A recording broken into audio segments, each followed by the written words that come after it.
कई लोग अपने सपनों के घर को वास्तुशास्त्र के अनुसार बना तो देते हैं, लेकिन भूल जाते हैं एक सबसे महत्वपूर्ण नियम। आप भी सोच रहे होंगे कि कौन सा है वो महत्वपूर्ण नियम। ये नियम है ब्रह्म स्थान का। जी हाँ, आज के इस मॉडर्न वर्ल्ड में आप सभी नियमों का पालन तो आसानी से कर सकते हो, लेकिन ब्रह्म स्थान के नियमों को भूल जाते हो। चलिए सबसे पहले हम जानते हैं कि वास्तुशास्त्र में ब्रह्म स्थान कौन सा होता। कई लोगों को ऐसा लगता है कि हमारे प्रॉपर्टी के सेंटर पॉइंट को ब्रह्म स्थान कहा जाता है, बल्कि ऐसा बिल्कुल नहीं है।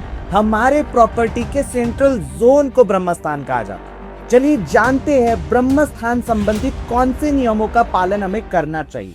अब देखिए, सबसे ज्यादा कई लोगों को ऐसा लगता है कि ब्रह्म स्थान जो होता है ये हमारी प्रॉपर्टी, जो कंस्ट्रक्टेड प्रॉपर्टी है, उसका सेंटर पॉइंट होता है, बट ऐसा नहीं है। राइट, यहाँ पर सेंटर जोन हमें देखना। अब बात करते हैं ये सेंटर जोन को कैसे हम लोग आइडेंटिफाई करें। कई सारे लोगों को लगता है कि ये जो कंस्ट्रक्टेड एरिया होता है, हमें इस कंस्ट्रक्टेड एरिया को काउंट करना होता है। राइट, बट बिल्कुल कंस्ट्रक्टेड एरिया को काउंट नहीं करना। आपको आपके रेसिडेंशियल प्लॉट, जो भी आपका प्लॉट एरिया है, उसको काउंट करना है, ना कि बिल्ट अप एरिया को काउंट करना है। अब जब आपके सामने आपका लेआउट आ जाता है, सबसे पहला काम है आपको इस लेआउट के विड्थ को और हाइट को 3 इक्वल पोर्शन में डिवाइड करना है। अब जैसे फॉर एग्जांपल मैं यहाँ पर देखता हूँ कि यहाँ पर जब मैं इसको 3 इक्वल पोर्शन में डिवाइड करूँ तो ये हो जाता है मेरा सबसे पहला पॉइंट और ये हो जाता है मेरा दूसरा पॉइंट। उसी तरह सेम काम मैं यहाँ पर भी करूंगा। I will do the same thing over here. यहाँ पर भी मैं इसको डिवाइड करूंगा तो यहाँ पर आ जाता है मेरा 1 पॉइंट और यहाँ पर आ जाता है मेरा 1 पॉइंट।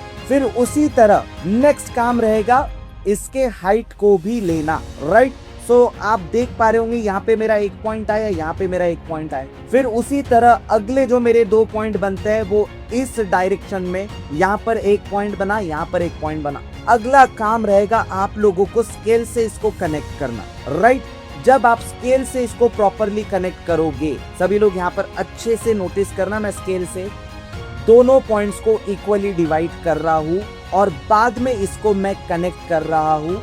सो यहाँ पर ये कनेक्शन एरिया बन जाता है।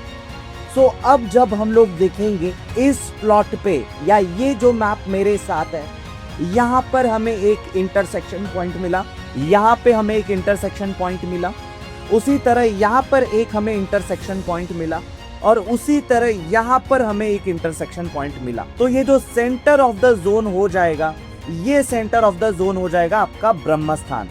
राइट, ये हो जाता है आपका ब्रह्म स्थान। अब ये लेआउट जिस किसी व्यक्ति का है, आप अच्छे से नोटिस करना, उसने एक सबसे इंपॉर्टेंट काम किया हुआ है, ब्रह्म स्थान को रिक्त रखा हुआ है, which is very well and very good. लेकिन इसके ऊपर छत तो आएगी, है ना। इसका मतलब इसे हम नियम फेल्ड कहेंगे, क्योंकि ब्रह्म स्थान का जो सबसे इंपॉर्टेंट नियम है वो छत का नहीं होना भी है।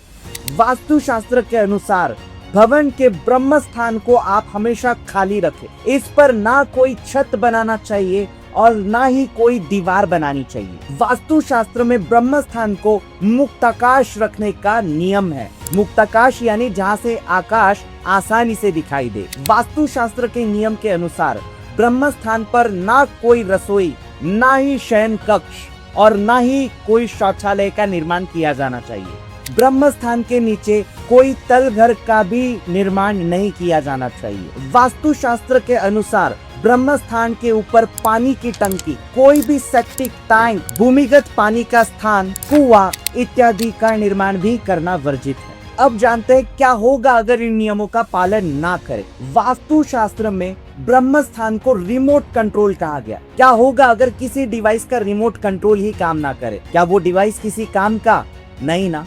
इसका मतलब आप वास्तुशास्त्र के ऊपर लाखों का खर्चा कर दोगे, पर आपका वो वास्तुशास्त्र आपको कोई फल नहीं देगा। इसका मतलब आप वास्तुशास्त्र पर लाखों खर्च क्यों ना कर दे, आपको इसका फल नहीं मिलेगा। पर आज की इस मॉडर्न वर्ल्ड में, जहाँ पर हमें बहुत ही कम जगह पर बहुत कुछ निर्माण करना होता है, क्या हम वहाँ पर ब्रह्म स्थान को रिक्त रख सकते हैं? अगर कमेंट में मुझे बहुत सारे लोगों के जवाब आते हैं ना, तो मैं मेरे इंस्टाग्राम प्रोफाइल @astrologermaheshmankar पर जरूर इसका एक ब्रह्मास्त्र उपाय शेयर करूंगा। अगर आज का ये अनोखा वास्तु ज्ञान आपको जरूर पसंद आया है तो इस वीडियो को लाइक जरूर करें और ऐसे ही अमेजिंग वास्तु टिप्स जानने के लिए हमारे इस प्यारे से चैनल को सब्सक्राइब जरूर करें। राधे राधे, जय श्री राम, जय जय महाकाल।